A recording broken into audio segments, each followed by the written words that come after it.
Hey guys, what's going on? Today I'm going to bring you yet another story of yet another innocent person killed by police for no reason. This story bears striking resemblance to Duncan Lemp's story.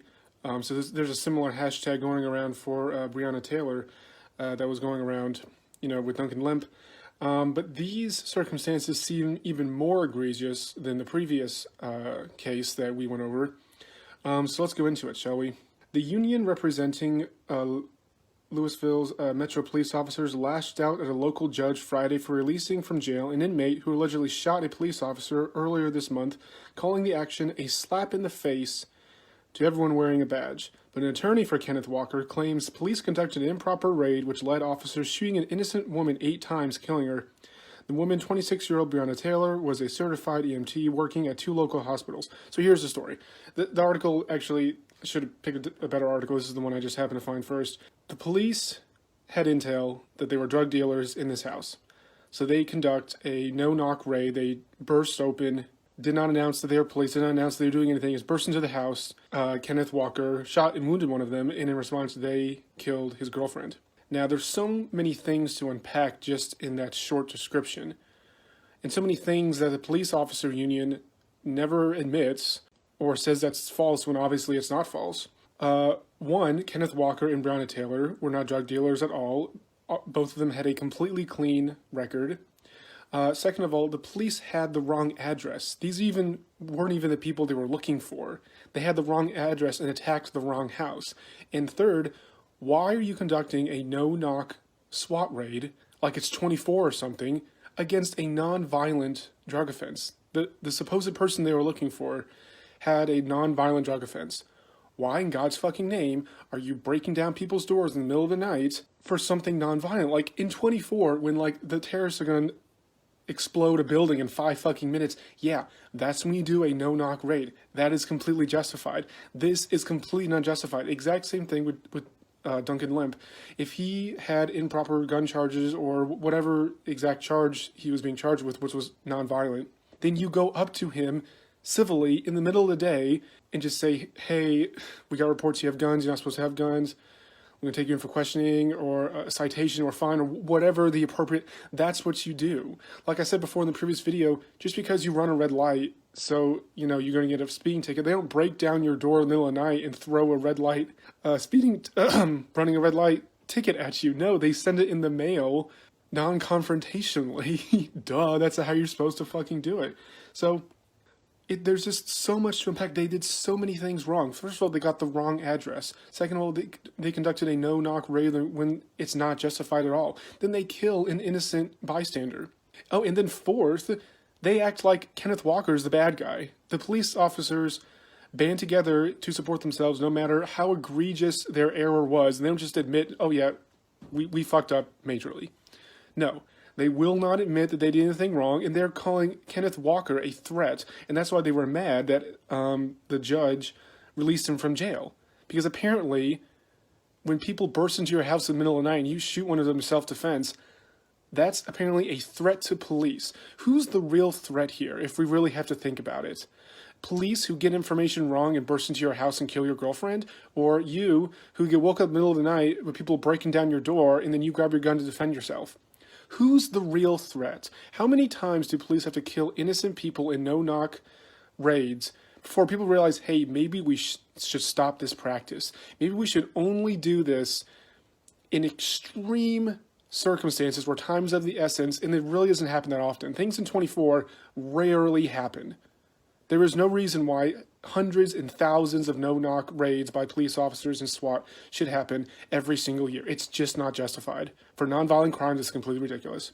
Defense attorney Rob Eggert said police burst into Taylor's home without announcing their presence and fired at least 22 times, with bullets going through neighboring apartments, and it was incredible that Mrs. Taylor was the only one killed. So they go in guns blazing, shooting so much that they are shooting through other apartments. Are you fucking kidding me? Who the fuck trained these police officers? This is the worst fucking raid ever. It's like fucking a bunch of retards smoked meth and then burst into a house. Like, are you kidding me? The people from Pineapple Express could do a better no-knock raid than this shit.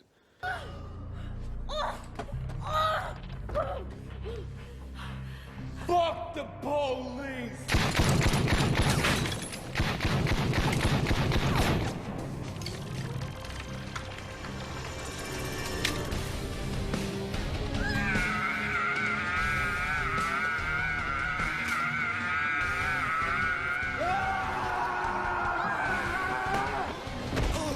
Had Breonna Taylor been killed by anyone except police, the person or persons responsible for her death would be charged with homicide, Eggert said in a court document, also alleging Walker is a victim of police misconduct.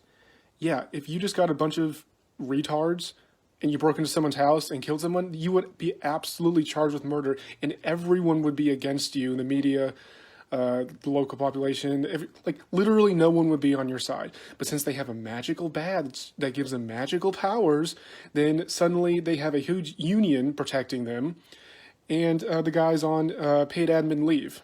So if you want to kill people, you just get this nice shiny badge, and then you're free.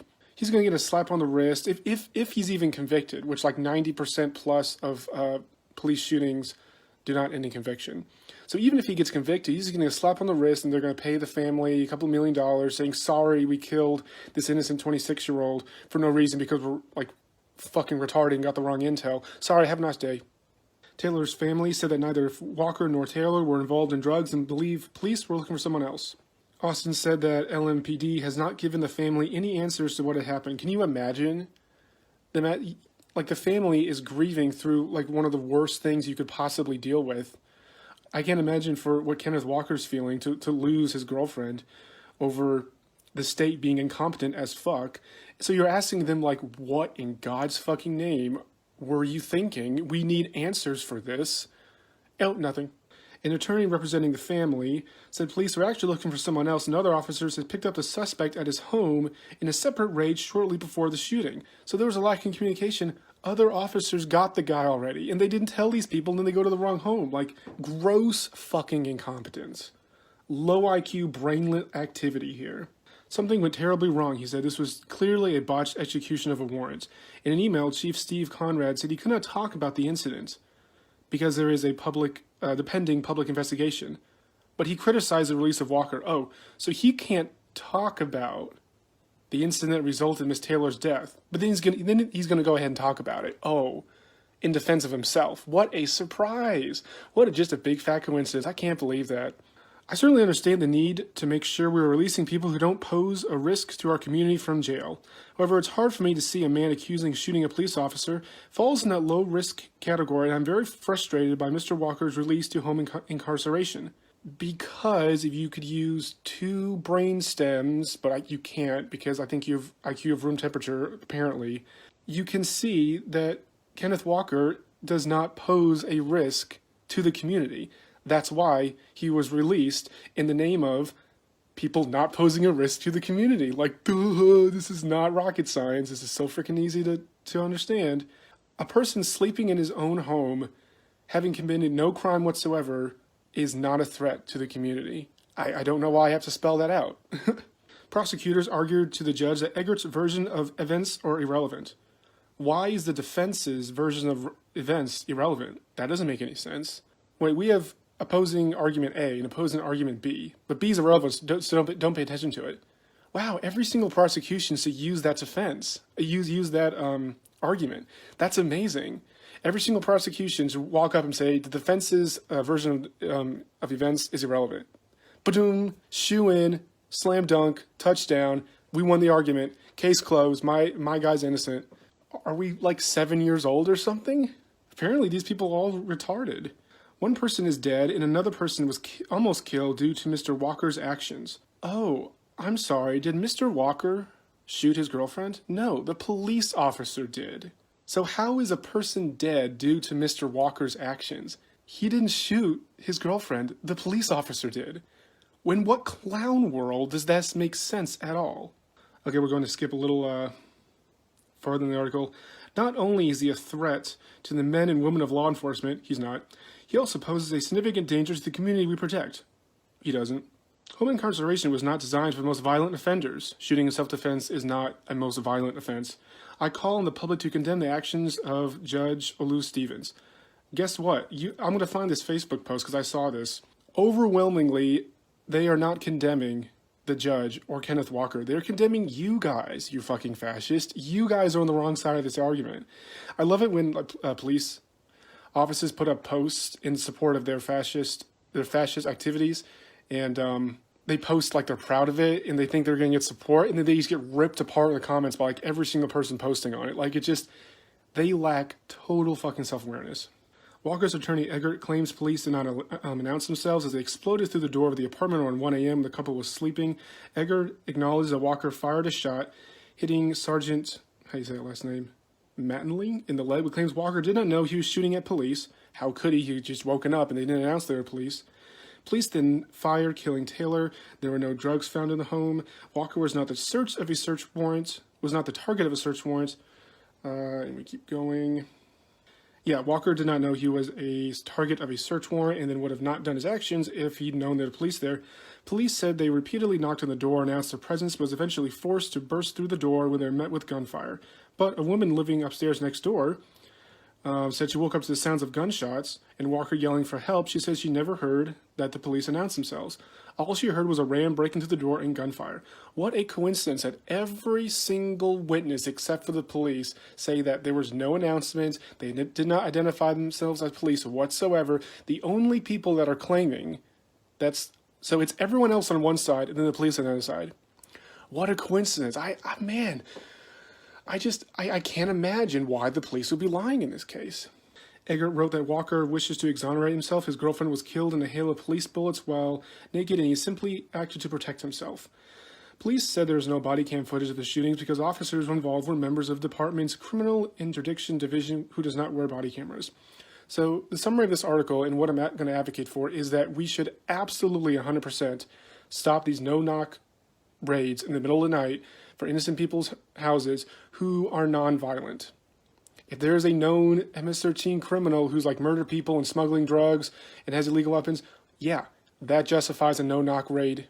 Duh. I'm not saying we should never use it. It's such an extreme action, we should only use it when necessary. And second of all, every single police officer who engages in a no-knock raid should wear body cameras. That is such a pathetic excuse. Hey, we're going to do this dangerous no-knock raid. Oh, but you guys don't have body cameras? Oh, that's fine. Perfectly fine. No, either you get them body cams or you get another department to do it. That's completely inexcusable. The fact that so many police officers now have body cams, they're so readily available that the technology is so much better than they were first introduced. They become more cheaper. You can buy them anywhere. Heck, you can just put your cell phone in your pocket and record yourself. Like there is no excuse to not have a body cam, especially when you're conducting a no-knock raid. That is completely unacceptable. And it just goes to show you, like, how many times is this going to happen where police kill innocent people due to no-knock raids before we're like, hey, maybe we should put an end to this practice because this could happen to anyone at any time. Now, I know most people won't give a shit about this. Why? Because stats-wise, the odds of this happening to you is extremely rare. There's millions and millions of people in the U.S. Even if this happened to hundreds of thousands of people a year, the odds of it happening to you are extremely low.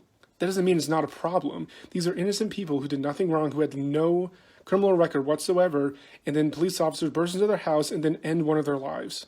I hate it when people are like, oh, the police will only shoot you if you're causing trouble. They'll only attack you if you're not obeying orders. We have hundreds of thousands of examples of people literally doing nothing wrong and police attack them and kill them. So that is not an excuse. You can't use the excuse, oh, I stay out of trouble, so that's not going to happen to me. Case in point right here, you could just be like Kenneth Walker or Breonna Taylor, doing absolutely nothing wrong because you're a good little person and you support police and you think if I do nothing wrong that they won't do anything to me, and then they burst into your house and kill you. This needs to stop.